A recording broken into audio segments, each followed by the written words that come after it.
नमस्कार मुलांनो, कसे आहात? मजेत ना? जय जय राम कृष्ण हरी, बोला पुंडलिक वरदे हरी विठ्ठल, श्री ज्ञानदेव तुकाराम, पंढरीनाथ महाराज की जय. असा आवाज तुम्ही ऐकला आहे? भजनामध्ये किंवा कीर्तनात तुम्ही हा गजर ऐकला आहे, हो ना? भजन गाणारी मंडळी टाळ, मृदंग आणि पेटीच्या द्वारे अभंग गात असतात. ही सर्व अभंग संतांनी लिहिलेली आहेत. महाराष्ट्राला संतांची खूप मोठी परंपरा लाभलेली आहे. तुम्हाला माहीत असलेल्या काही संतांची नावे सांगता येतील का? हो, बरोबर आहे. संत ज्ञानेश्वर, संत तुकाराम, संत एकनाथ, संत रामदास अशा अनेक संतांचा जन्म या महाराष्ट्रात झाला आहे. खरोखरच आपण खूप भाग्यवान आहोत. पवित्र, पावन अशा संतांच्या भूमीत आपला जन्म झालेला आहे. संत बहिणाबाई म्हणतात, ज्ञानदेवा रचिला पाया, तुका झालेसे कळस. म्हणजे या अभंगाची सुरुवात, अभंग लेखनाची सुरुवात ज्ञानेश्वर महाराजांनी केली आणि संत तुकाराम महाराजांनी ती परंपरा पुढे चालू ठेवली. या सर्वच संतांचे पंढरपूरच्या विठ्ठलावर खूप भक्ती होती. सोलापूर जिल्ह्यातील पंढरपूर येथील श्री विठ्ठल मंदिर हे महाराष्ट्राचे आराध्य दैवत आहे. चंद्रभागेच्या तीरावर वसलेल्या पंढरपूर शहराला त्यामुळे विशेष वैभव प्राप्त झाले आहे. वारकरी मंडळी वर्षातून 2 वेळेस पंढरपूरला जातात. एक आषाढी एकादशी आणि दुसरे कार्तिकी एकादशीला विठ्ठलाच्या दर्शनासाठी येतात. त्यास पंढरीची वारी असे म्हटले जाते. वारी करणाऱ्या भक्तांना वारकरी असे म्हटले जाते. पंडित भीमसेन जोशी यांनी गायलेलं एक गीत तुम्हाला माहीत आहे का? माझे माहेर पंढरी, आहे भीम रे त्या तीरी. माझे माहेर पंढरी, आहे भीम रे त्या तीरी. हे गीत तुम्ही ऐकलं असेल, आहे ना? हे गीत घरोघरी आज ऐकायला मिळते. हा अभंग संत एकनाथ महाराजांनी रचला आहे.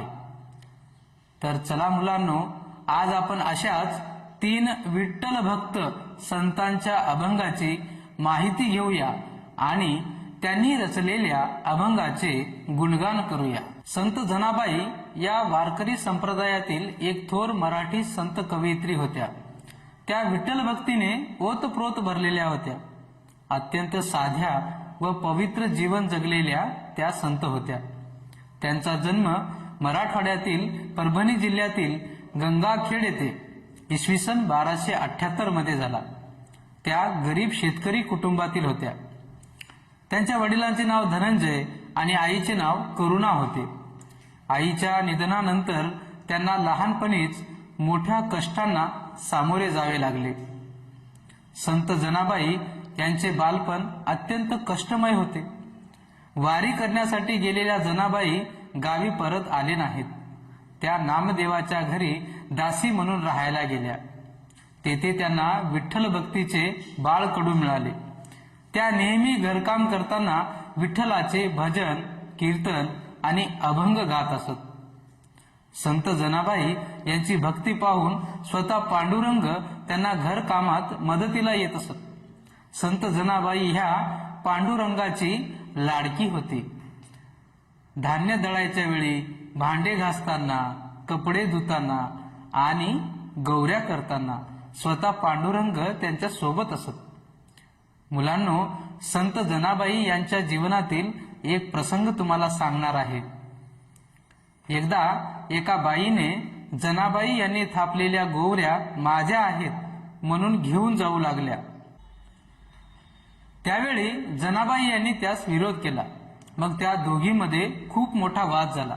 हा वाद मिटवण्यासाठी काही मंडळी तेथे आले. त्यांनी जनाबाईला विचारणा केली की ह्या गोवऱ्या तुझ्याच आहेत, हे कशावरून? हे कसे सिद्ध होईल?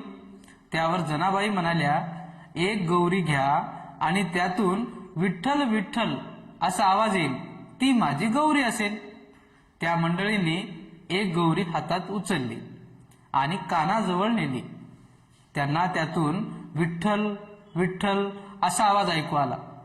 पाहता पाहता सर्व गौऱ्यातून विठ्ठल विठ्ठल असा आवाज आला. संत जनाबाई यांची विठ्ठलावर अशी अपार भक्ती होती.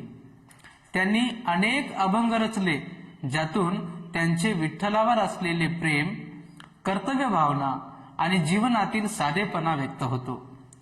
त्यांच्या अभंगामध्ये स्त्री जीवनातील संघर्ष, भक्तीचा जिव्हाळा आणि विठ्ठलावरची अतूट श्रद्धा दिसते.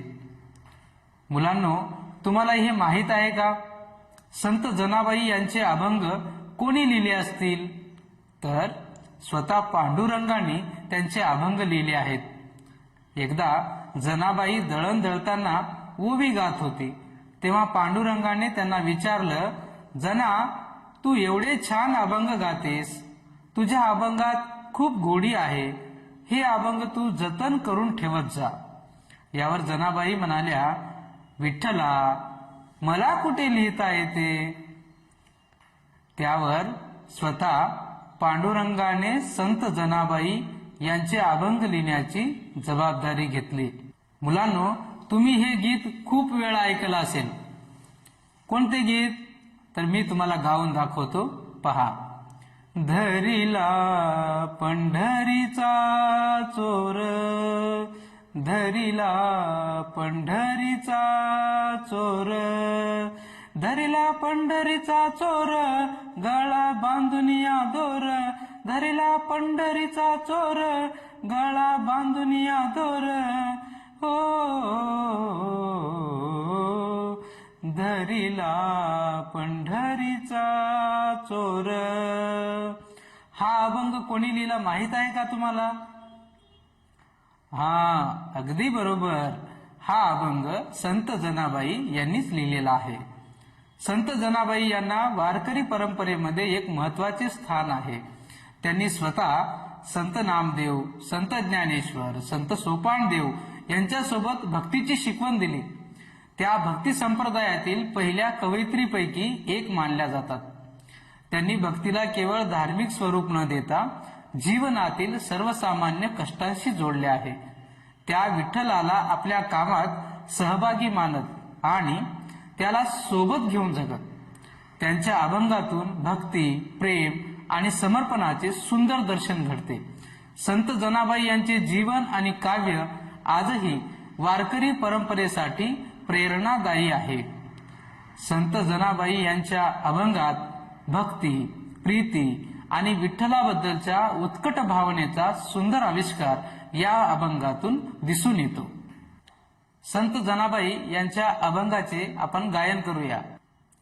आंधळ्याची काठी अडकली कवने बेटी, आंधळ्याची काठी अडकली कवने बेटी, माझी ये हरणी गुंतलीस कोणे राणी, माझी ये हरणी गुंतलीस कोणे राणी, आंधळ्याची काठी अडकली कवने बेटी, आंधळ्याची काठी अडकली कवने बेटी, मुके मी पाडस चुकले बोहे पाहे बास, मुके मी पाडस चुकले भोये पाहे वास, तुझ विन काय करू प्राण किती कंठी धरू, तुझ विन काय करू प्राण किती कंठी धरू, आंधळ्याची काठी अडकली कवने बेटी, आता जीव जाऊ पाहे धाव घाली माझे आहे, आता जीव जाऊ पाहे धाव घाली माझे आहे, माझी भेट वाजननी संत विनविदासी जनी माझी भेटवा जननी. संत विनविदासी जनी आंधळ्याची काठी अडकली कवने बेटी. आंधळ्याची काठी अडकली कवने बेटी.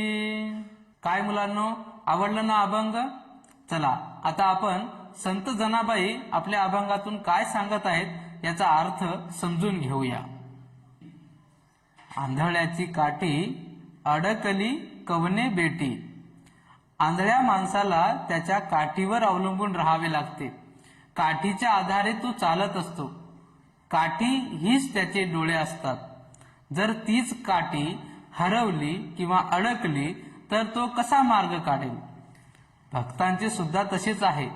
भक्तासाठी विठ्ठल म्हणजे एक काठीच आहे, जीवनाचा आधार आहे. आपल्या जीवनात विठ्ठल नसेल तर आपण भरकटून जाऊ शकतो. म्हणून विठ्ठलाला आपण सदैव सोबत ठेवायला हवे असे संत जनाबाई म्हणतात. माझी ये हरणी गुंतलीस कोणे राणी. अर्थात जणू एक हरिणी जंगलामध्ये कुठल्या तरी रानात अडकून पडली आहे. तिला वाट सापडत नाही. त्यावेळी ती आपल्या कळपात जाण्यासाठी अस्वस्थ होते. तशीच काही स्थिती भक्तांची आहे. ही हरिणी म्हणजे भक्तांचे हृदय आहे, जे विठ्ठलाशिवाय अस्वस्थ आहे. जोपर्यंत तो विठ्ठल भेटत नाही तोपर्यंत त्या भक्ताला चैन पडत नाही. संत जनाबाई विठ्ठलाच्या भेटीसाठी नेहमी आतुर असायची. मुके मी पाडस चुकले भोये पाहे वास. जंगलात एक पाडस म्हणजे हरिणाचे पिल्लू, जे की आपल्या आईला शोधते आहे. त्याची आई त्याला दिसत नाही. त्यावेळी ती गोंधळून जाते, बेचैन होते. तसेच काही भक्तांच्या बाबतीत घडते. विठ्ठलांची सोबत हरवल्यास भक्त देखील असहाय्य होतो, बेचैन होतो. विठ्ठलाचा शोध घेताना तो व्याकुळ होतो. तुझ विन काय करू प्राण किती कंठी धरू. संत जनाबाई या अभंगात म्हणतात, विठ्ठलाशिवाय माझे जीवनच व्यर्थ आहे. तुझ्याशिवाय मला काहीही करणे शक्य नाही. तुझ्या वियोगामुळे प्राण कंठाशी आलेले आहे. तुझी भेट कधी होईल याची मला आस लागलेली आहे. तेव्हा लवकरात लवकर माझी भेट होऊ दे अशी संत जनाबाई म्हणते. पुढची ओळ काय आहे तर, आता जीव जाऊ पाहे धाव घाली माझे आहे. जनाबाई म्हणतात की विठ्ठला, तुझीनी माझी भेट झाली नाही तर आता माझा जीव जाईल की काय असे वाटते. हे विठ्ठला, माझ्या मदतीसाठी तू धावून ये अशी हार्थ हाक जनाबाई मारते. त्यासाठी ती साधू संतांना विनवणी करते, विनंती करते आणि म्हणते, माझी भेटवा जननी संता विनवी दासी जनी. विठ्ठला, मला तुझ्याशी भेट घडवून दे. संत आणि साधूंना विनंती आहे की त्यांनी माझी विठ्ठलाशी भेट घडवावी. मी विठ्ठलाच्या भेटीसाठी खूप आतुरलेली आहे. या अभंगातून संत जनाबाई यांनी विठ्ठलावरील पूर्ण भक्ती आणि त्याच्या विरहामुळे होणारी वेदना व्यक्त केलेली आहे. भक्ताला त्याचा देव म्हणजेच जीवनाचा आधार वाटतो. देवाविना तो असहाय्य होतो आणि त्याच्या दर्शनासाठी व्याकुळ होतो, असे ते आपल्या अभंगाद्वारे सांगतात. मुलांनो, संत जनाबाई यांची माहिती आपणास कशी वाटली? चला, तुम्ही संत जनाबाई यांच्याविषयी अजून माहिती गोळा करा, अभंग मिळवा आणि त्याचे गायन करा. यानंतर आपण संत सेना महाराज यांच्याविषयी माहिती पाहूया. संत सेना महाराज हे वारकरी संप्रदायातील थोर संत आणि विठ्ठल भक्त होते. ते विठ्ठलाच्या प्रेमाने आणि समर्पणाने भारावलेले होते. त्यांचे साधे निष्कपट जीवन आणि नामस्मरण यामुळे ते संत परंपरेतील एक आदरणीय व्यक्तिमत्व मानले जातात. त्यांचा जन्म इसवी सन 1250च्या सुमारास मध्य प्रदेशमध्ये झाला. सेना महाराज हे व्यवसायाने मूळचे राजदरबारातील नाभिक होते. नाभिक म्हणजे नावी, बरोबर, केस कापणारा. आपल्या व्यवसायाबाबत ते म्हणतात, आम्ही वारीक वारीक करू हजामत बारीक. हजामत म्हणजे केस कापणे, कारण त्यांचा तो व्यवसाय होता. ते राजाच्या सेवेत असतानाही त्यांनी विठ्ठल भक्तीला प्राधान्य दिले. त्यांच्या मुखी नेहमी हरिनामाचा जप चालत असे. संत सेना महाराज हे विठ्ठलाचे अत्यंत प्रामाणिक भक्त होते. राजदरबारातील कामामध्ये व्यस्त असूनही त्यांनी भगवंताचे नामस्मरण कधीच सोडले नाही. भक्तीच्या माध्यमातून त्यांनी लोकांना सेवा, सत्य आणि समर्पणाचा संदेश दिला. त्यांनी काही अभंग रचले आहेत, ज्यामध्ये भक्ती, शरणागती आणि विठ्ठलावरील प्रेम व्यक्त होते. त्यांच्या अभंगामध्ये विठ्ठलाबरोबर एक अतूट नाते दिसते, ज्यातून साधेपणा आणि समर्पण शिकवले जाते. संत सेना महाराज यांच्या जीवनातील एक विशेष घटना आहे. तुम्हाला ती घटना मी सांगतो, लक्ष देऊन ऐका. एकदा बादशहाने त्यांना केस कापण्यासाठी बोलावले. तेव्हा सेना महाराज विठ्ठलाच्या पूजेमध्ये रममान झालेले होते. त्यांनी बादशहाची आज्ञा मानली नाही. तेव्हा बादशाह चिडला आणि त्याने सेना महाराजांना पकडण्याचे आदेश दिले. त्यावेळी प्रत्यक्ष विठ्ठलाने सेना महाराजांचे रूप घेऊन बादशहाची हजामत केली, म्हणजे त्यांचे केस कापले आणि सेना महाराजांना अशा पद्धतीने वाचविले. ही कथा भक्तांच्या जीवनातील विठ्ठलाच्या सहभागाचा अनोखा संदेश देते. या घटनेने सेना महाराजांच्या जीवनात भगवंतावरील श्रद्धा आणि भक्तीचा महत्वाचा आदर्श निर्माण झाला. सेना महाराज हे संत परंपरेतील निस्वार्थ सेवक व संत म्हणून प्रसिद्ध आहेत. त्यांनी समाजाला कर्म आणि भक्तीचा सुंदर समन्वय शिकवला. मुलांनो, त्यांची मुख्य शिकवण काय होती तर शरणागती, म्हणजे विठ्ठलाच्या चरणी पूर्ण समर्पण करावे. साधेपणा म्हणजे आयुष्य साध्या पद्धतीने जगावे आणि भगवंताचे नामस्मरण करावे. सेवा हीच खरी भक्ती आहे. संत सेना महाराज यांचे जीवन आणि शिकवण वारकरी परंपरेतील आदर्श मानले जातात आणि आजही त्यांच्या विचाराद्वारे भक्ती आणि समर्पणाची प्रेरणा दिली जाते. संत सेना महाराज यांच्या अभंगात त्यांनी माणसाच्या जीवनातील ऐहिक सुख, संपत्ती, नातेवाईक, मैत्री यांचे वास्तविक महत्व स्पष्ट केलेले आहे. संत सेना महाराज यांच्या अभंगाचे गायन करूया.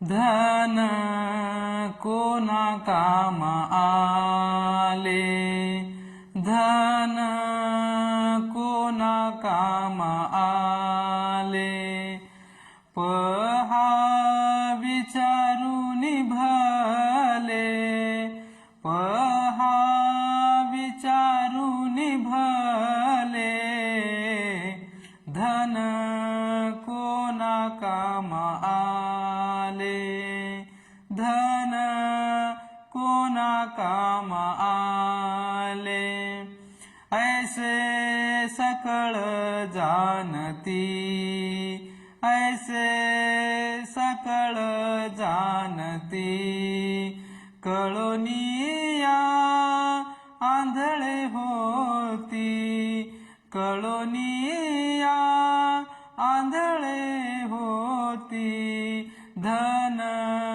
कोणा काम आले, धन कोणा काम आले, स्त्रिया पुत्र बंधू पाही, त्याचा तुझा संबंधू नाही, स्त्रिया पुत्र बंधू पाही, त्याचा तुझा संबंधू नाही, धन कोणा काम आले, धन कोणा काम आले, सखा पांडुरंगा बिन, सखा पांडुरंगा बिन सेना मने दूजा कोण, सेना मने दूजा कोण, धना कोणा कामा आले, धन कोणा कामा आले. संत सेना महाराज यांनी जे अभंग लिहिले त्या अभंगाचे आता आपण स्पष्टीकरण पाहूया. धन कोणा कामा आले, पहा विचारोनी भले. धन कोणा कामा आले, पहा विचारोनी भले. संपत्ती म्हणजे धन, वैभव. ती मिळवण्यासाठी मनुष्य जीवाचे रान करतो, दिवस रात्र खूप कष्ट करतो. परंतु ती शेवटी कोणाच्या कामी आली आहे का? या प्रश्नाचा विचार केला तर कळते की संपत्ती, धन, पैसा काही शाश्वत आधार नाही. मरणानंतर संपत्तीचा उपयोग होत नाही, त्यामुळे ती निरर्थक ठरते. म्हणून संत पुढे म्हणतात, ऐसे सकळ जाणती कळोनिया आंधळे होती. ऐसे सकळ जाणती कळोनिया आंधळे होती. हे सत्य सगळ्यांनाच माहीत आहे की संपत्ती ही आपल्या सोबत येत नाही. कमावलेली सारी संपत्ती, पैसा, धन इथेच राहून जाते. जगजेता सिकंदर सारा जग जिंकला, पण जाताना रिकाम्या हाताने गेला. हे सर्व जाणून आहे तरीही माणूस मोहामध्ये पडतो. त्याला माहीत असूनही तो धनसंपत्तीच्या मागे लागतो आणि आपल्या जीवनाचा खरा उद्देश विसरतो. पैसाच नाही तर कोणीही आपल्या सोबत येत नाही हे सांगताना संत काय म्हणतात? स्त्रिया पुत्र बंधू पाही, त्याचा तुझा संबंध नाही. स्त्रिया पुत्र बंधू पाही, त्याचा तुझा संबंध नाही. आपल्या कुटुंबातील पत्नी, मुलं, बंधू याच्याशी आपले भावनिक नाते असले तरी ते फक्त भौतिक स्वरूपाचे आहे. त्याचा खरा तुझ्याशी संबंध नाही. मरणाच्या क्षणी हे नातेवाईक आपल्या बरोबर येत नाही. फक्त स्मशानभूमीपर्यंत आपल्या सोबत असतात आणि त्यानंतर ते आपल्या घरी निघून जातात. आपल्या सोबत पैसा येत नाही, घर येत नाही, सगळे सोयरे येत नाहीत. मग आपल्या सोबत येतो तरी कोण? हे सांगताना संत सेना महाराज म्हणतात, सखा पांडुरंगाविन सेना म्हणे दुजा कोण. अर्थात विठ्ठलाशिवाय दुसरा खरा सखा किंवा मित्र कोण आहे? कोणीच तुझा सखा नाही. फक्त विठ्ठलच असा सखा आहे जो कायम आपल्या सोबत राहतो आणि आपल्या उद्धारासाठी कार्य करतो. त्याचे नामस्मरण करत राहणे हेच आपले खरे काम आहे, असे संत सेना महाराज म्हणतात. पुढे संत सेना महाराज म्हणतात की संपत्ती, धन, पैसा, नातेसंबंध आणि संसाराच्या मोहात अडकण्यापेक्षा भगवंताशी जोडलेले नाते हेच खरे आहे आणि शाश्वत आहे. माणसाने मोहामध्ये पडून आपल्या जीवनाचा खरा मार्ग विसरू नये. परमेश्वरच आपला खरा सखा, आधार आणि जीवनाचा अंतिम उद्देश आहे. संत सेना महाराज यांच्याविषयी अजून माहिती मिळवा आणि त्यांच्या अभंगाचे गायन करा. संत जनाबाई आणि संत सेना महाराज यांच्यानंतर आपण संत नामदेव यांच्याविषयी माहिती पाहूया. संत नामदेव हे वारकरी संप्रदायातील थोर संत, कवी आणि विठ्ठल भक्त होते. त्यांची भक्ती, अभंग आणि कीर्तनाने मराठी भक्ती साहित्याला एक नवीन आयाम दिलेला आहे. ते महाराष्ट्रातच नव्हे तर पंजाबमधील संत परंपरेतही आदरणीय मानले जातात. त्यांचा जन्म मराठवाड्यातील हिंगोली जिल्ह्यातील नरसी नामदेव येथे इसवी सन 1270 मध्ये झाला. त्यांचे वडील दामाशेट्टी हे कपडे शिवण्याचे काम करायचे, म्हणजे ते शिंपी होते. आणि आई गोनाई ही विठ्ठल भक्त होती. त्यांच्या घरात भक्ती परंपरेचे वातावरण होते. त्यांचे बालपण पंढरपुरात गेले. त्यांनी लहानपणापासूनच श्री विठ्ठलाची अनन्यसाधारण भक्ती केली. बालपणापासूनच नामदेव यांना विठ्ठल भक्तीची गोडी लागली. त्यांनी आपले संपूर्ण जीवन विठ्ठलाच्या भक्तीत समर्पित केले. संत नामदेव हे भक्ती मार्गाचे खंदे पुरस्कर्ते होते. त्यांनी निर्गुण आणि सगुण उपासना यांचा समन्वय साधला. त्यांच्या मते भगवंताला प्राप्त करण्यासाठी जाती, धर्म किंवा पंथाचा अडथळा नाही. भगवंतापर्यंत पोहोचण्यासाठी शुद्ध भक्ती, नामस्मरण आणि कर्तव्य भावना महत्वाची आहे. त्यांनी 3000 पेक्षा जास्त अभंग रचले, जे साध्या सोप्या भाषेत विठ्ठलाच्या प्रेमाने भरलेले आहेत. त्यांचे अभंग फक्त भक्तीचे प्रतीक नसून जीवनातील आदर्शही शिकवतात. त्यांनी गुरुमुखी भाषेतही कीर्तने रचली, जी आजही शीख धर्माच्या पवित्र अशा गुरु ग्रंथ साहिब मध्ये समाविष्ट आहेत. संत नामदेवांना विसोबा खेचर हे आध्यात्मिक गुरु म्हणून लाभले. त्यांच्या काही कथा प्रसिद्ध आहेत बरं का. मी तुम्हाला त्यापैकी काही कथा सांगणार आहे. नामदेव महाराज खूप लहान असतानाची एक गोष्ट आहे. त्यांचे वडील काही कामानिमित्त दुसऱ्या गावी गेले आणि जाताना नामदेवांना सांगितलं, आज देवाला प्रसाद तू दाखव. छोटा नामदेव नैवेद्य घेऊन विठ्ठलाच्या मंदिरात गेला. विठ्ठलापुढे नैवेद्य ठेवला आणि खाण्यासाठी विनंती करू लागला. बराच वेळ गेला तरी नैवेद्य खाण्यासाठी विठ्ठल काही आले नाही.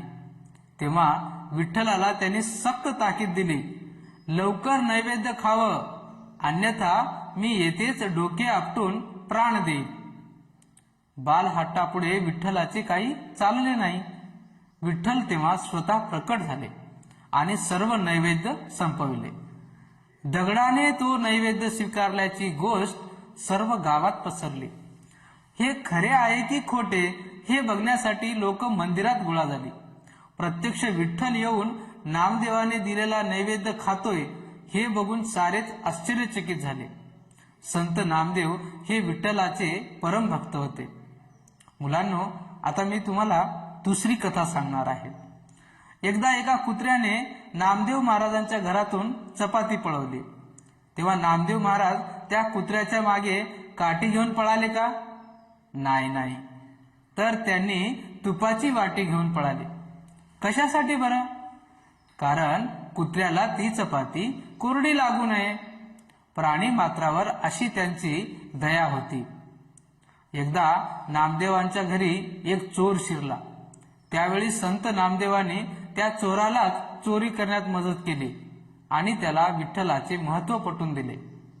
त्यामुळे तो चोर त्या दिवशीपासून चोरी करण्याचे सोडून देऊन विठ्ठल भक्तीला लागला. संत नामदेव महाराज भजन कीर्तन करत गावोगावी फिरत असत. एकदा असेच फिरता फिरता एका गावात महादेवाच्या मंदिरात गेले. तिथे एक वृद्ध माणूस महादेवाच्या पिंडीवर पाय ठेवून झोपलेला दिसला. हे पाहता क्षणी नामदेवांना खूप राग आला. त्यांनी त्या वृद्ध माणसाला महादेवाच्या पिंडीवरून पाय काढण्यास सुचविले. पण तो वृद्ध माणूस म्हणाला, नामदेवा, मी खूप थकलोय, मला उठणे सुद्धा शक्य होत नाही. तेव्हा तूच माझे पाय उचल आणि बाजूला कर. त्या वृद्ध माणसाची स्थिती पाहून नामदेवाने त्याचे पिंडीवरील पाय उचलून दुसऱ्या बाजूला ठेवले. तर काय आश्चर्य, तेथे पुन्हा एक महादेवाचे पिंड प्रकट झाले, ज्यावर नामदेवाने पाय उचलून ठेवले होते. असे 4-5 वेळा झाले. नामदेवाला त्या क्षणी लक्षात आले की हा वृद्ध माणूस नसून कोणीतरी महातपस्वी आहे. त्यांनी त्या वृद्ध माणसाला नमस्कार केल्याबरोबर तो वृद्ध माणूस आपल्या मूळ रूपात प्रकट झाले. तर तो वृद्ध माणूस म्हणजे विसोबा खेचर होते, जे की पुढे संत नामदेवाचे आध्यात्मिक गुरु बनले. त्यांनी संत नामदेवांना उपदेश दिला की तुम्ही नुसते पंढरपुरात किंवा महाराष्ट्रात भक्तीचा प्रसार करू नका, तर संपूर्ण भारतात भागवताचा प्रचार करा, भारत भ्रमण करा. त्यांचा उपदेश ऐकून मग त्यांनी पंजाब येथून आपल्या भागवत प्रचाराला सुरुवात केली. असे हे संत नामदेव महाराज होते. त्यांची मुख्य शिकवण होती नामस्मरण, म्हणजे भगवंताचे नाव सतत स्मरण करणे, हीच खरी साधना आहे. समर्पण म्हणजे विठ्ठलावर पूर्ण श्रद्धा ठेवल्यास जीवनातील सर्व अडचणी सोप्या होतात. समानता म्हणजे जातीपाती, धर्म आणि सामाजिक विषमता दूर करून सर्वांमध्ये भगवंत पहावा. कर्तव्य म्हणजे आपले कर्तव्य प्रामाणिकपणे करणे हेच भक्तीचे सर्वोच्च स्वरूप आहे. संत नामदेव यांचा वारकरी संप्रदायात आणि भारतीय भक्ती साहित्यात अत्यंत मोठा मान आहे. त्यांनी महाराष्ट्र आणि पंजाब संत परंपरेत महत्वाचे योगदान दिले आहे. पंजाबमध्ये घुमान येथे शीख बांधवांनी त्यांचे मंदिर उभारलेले आहे. संत नामदेव यांचे जीवन आणि अभंग आजही वारकरी संप्रदायासाठी प्रेरणादायी आहेत. त्यांची शिकवण भक्ती आणि सेवा यांचा आदर्श समन्वय घडवते. संत नामदेव यांच्या अभंगात त्यांनी भक्तीच्या साधनेत प्रेम, श्रद्धा आणि समर्पणाचे महत्त्व सांगितले आहे. त्यांनी स्पष्ट केले आहे की फक्त ज्ञान आणि विद्या संपादनाने भगवंताची कृपा मिळत नाही. त्यासाठी अंतःकरणातील प्रेम आणि श्रद्धा हेही खूप महत्वाची आहे. संत नामदेव महाराज यांच्या अभंगाचे आता गायन करूया. लक्ष देऊन ऐका हा.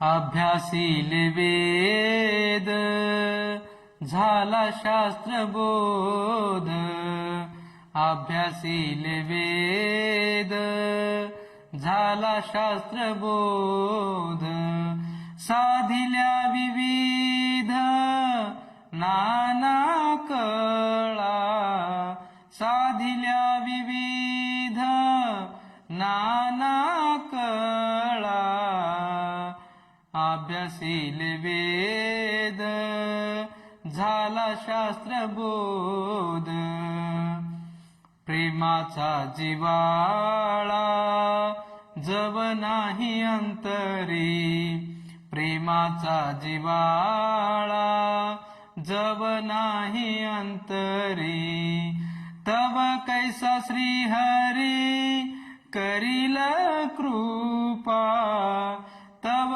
कैसा श्रीहरी करील कृपा, अभ्यासीले वेद झाला शास्त्र बोध, अभ्यासीले वेद झाला शास्त्र बोध, हित ते आचरा हित ते विचारा, हित ते आचरा हित ते विचारा, नामे भाव घरा जाणते नो, अभ्यासीले वेद झाला शास्त्र बोध, नामा म्हणे तरी विठो येऊनी भेटे, नामा म्हणे तरी विठो येऊनी भेटे, कायाच पालटे कैवल्य होय, कायाच पालटे कैवल्य होय, अभ्यासीले वेद झाला शास्त्र बोध, अभ्यासीले वेद झाला शास्त्र बोध. संत नामदेव महाराज यांनी म्हणतात की अभ्यासीले वेद झाला शास्त्र बोध, साधिल्या विविध नाना कळा. अर्थात वेदांचा अभ्यास करून शास्त्रांचे ज्ञान मिळवले आणि अनेक प्रकारच्या विद्या आणि कौशल्य देखील आत्मसात केली, परंतु या बाह्य ज्ञानानेच भगवंताची कृपा मिळत नाही. प्रेमाचा जिवाळा जव नाही अंतरी, तव कैसा श्रीहरी करील कृपा. अर्थात संत नामदेव महाराज म्हणतात, जर अंतःकरणामध्ये प्रेम आणि जिव्हाळाचा अभाव असेल तर भगवंताला प्रसन्न कसे करता येईल. देवाला केवळ ज्ञानाने नव्हे तर प्रेमानेच जवळ करता येते असे संत नामदेव महाराज म्हणतात. हित ते आचरा हित ते विचारा, नामी भाव घरा जाणतेनो. अर्थात जे तुम्हाला हितकारक आहे तेच विचार आणि आचरण करा. भगवंताच्या नामस्मरणात भावपूर्ण भक्ती ठेवा. भावाशिवाय नामस्मरण केवळ पोकळ होईल. पुढे म्हणतात, नामा म्हणे तरी विठो येऊनी भेटे, कायाच पालटे कैवल्य होय. संत नामदेव महाराज म्हणतात, प्रेम आणि भावपूर्ण भक्तीमुळेच भगवान स्वतः येऊन भक्ताला भेटतो. भक्ताच्या जीवनात परिवर्तन घडते आणि तो मोक्ष प्राप्ती म्हणजे कैवल्य साधतो. या अभंगातून संत नामदेव सांगतात की केवळ विद्या आणि कौशल्य प्राप्त करून भगवंत मिळत नाही. त्यासाठी अंतःकरणामध्ये प्रेम, श्रद्धा आणि जिव्हाळा असणे सुद्धा महत्वाचे आहे. भगवंताच्या कृपेसाठी त्याच्या नामस्मरणात भावपूर्ण भक्ती आणि शुद्ध आचरण आवश्यक आहे. अशा प्रेमानेच जीवनात खरे परिवर्तन होते आणि मोक्ष प्राप्ती होते. संत नामदेव महाराज यांच्याविषयी अजून माहिती गोळा करा आणि त्यांच्या अभंगाचे गायन करा. संत जनाबाई, संत सेना महाराज, संत नामदेव यांच्या अभंगाचे गायन करा. या अभंगात आलेल्या काही शब्दाचे अर्थ आपण शब्दकोशामध्ये शोधूया. पाडस. पाडस म्हणजे हरणाचे पिल्लू. हरणाच्या छोट्या पिल्लाला पाडस असे म्हणतात. आये. आये म्हणजे आई. आपण माता, जननी, माय असे देखील म्हणतो. धन म्हणजे पैसा, संपत्ती. सकळ म्हणजे सर्व. सखा म्हणजे मित्र किंवा दोस्त. दुजा. दुजा म्हणजे अन्य किंवा दुसरा. जिव्हाळा. जिव्हाळा म्हणजे प्रेम, माया. काया म्हणजे शरीर, तन. कैवल्य. कैवल्य म्हणजे मोक्ष. तर मुलांनो, महाराष्ट्रातील संतांची माहिती तुम्हाला आवडली ना? तर चला पुन्हा भेटूया पुढील तासिकेत. तोपर्यंत नमस्कार.